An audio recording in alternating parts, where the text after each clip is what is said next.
বেশ ইন্টারেস্টিং বিষয় হবে। ইন্টারন্যাশনাল। তো বিষয়টা হলো 11টা শ্রমিক সংগঠনের ডাকে সারা ভারতবর্ষ বন্ধ সফল করুন। প্রচার করছি, প্রচার করতে করতে আপনার এক মালখোর এসে আমাকে জিজ্ঞেস করছে, বন্ধ সারা ভারত বন্ধ বাল সফল হবে, মানে মাল খেয়েছে দিয়ে আমাকে মানে কি এরকম হচ্ছে, বন্ধ বাল সফল হবে। আমি ভদ্র ভাষায় সেই ব্যক্তিকে মানে কি কাছে ডাকলাম এবং বললাম কি আমার বিষয়টা হলো প্রচার, প্রচার করতে বলা হয়েছে, আমি প্রচার করছি। কিন্তু এইটুকুটাও জ্ঞান রয়েছে কি বনটা কিসের জন্য, সেই বিষয়েও আমার মানে কি যথেষ্ট জ্ঞান রয়েছে।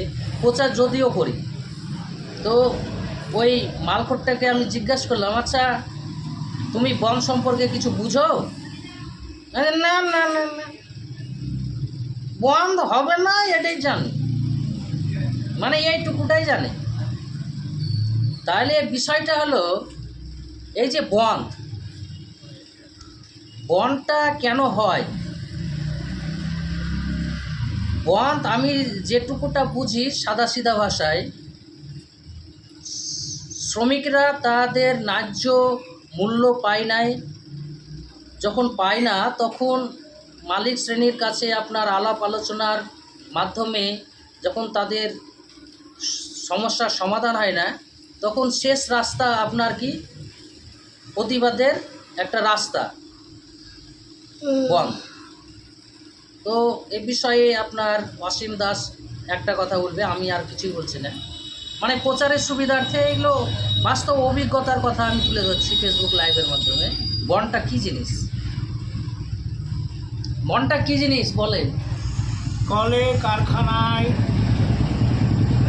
যে সমস্ত শ্রমিক কর্মরত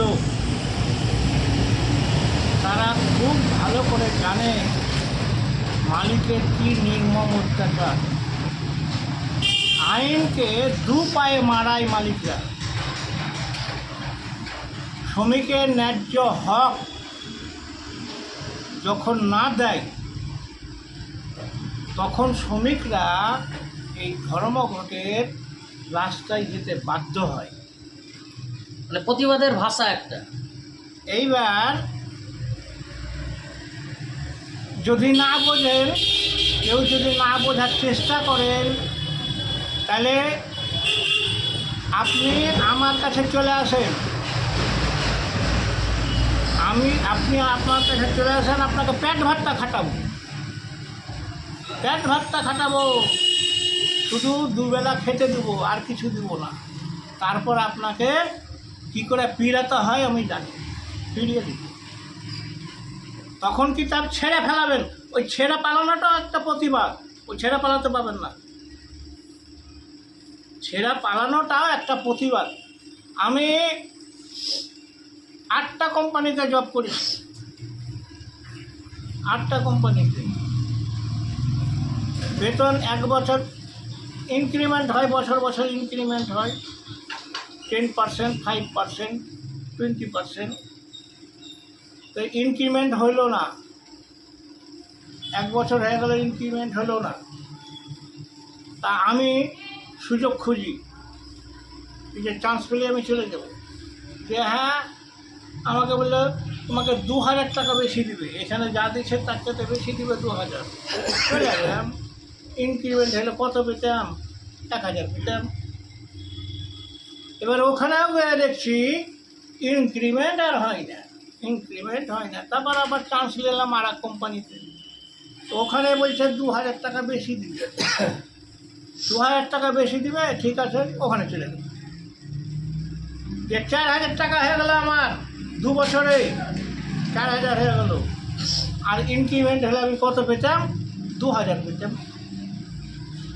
এই করে করে আমি 8টা কোম্পানিতে ট্রান্সফার করেছি এইভাবে। তবে কাজ জানা লোকের কদর আছে। তো ওই যে বললাম পেট ভাতটা আপনাকে খাটাবো, তখন আপনি প্রতিবাদ করতে পারবেন না। আপনি জানি আপনি প্রতিবাদ করবেন না, কিন্তু ছেড়ে পালাতে পারবেন না। তো শ্রমিকরা তাদের যে নৈতিক লড়াই, তাদের যে আইনি লড়াই, সে আইনটাও মালিকরা মানে না, তখন ধর্মঘটের রাস্তায় যেতে বাধ্য হয়। এই হচ্ছে শ্রমিকদের ধর্মঘট।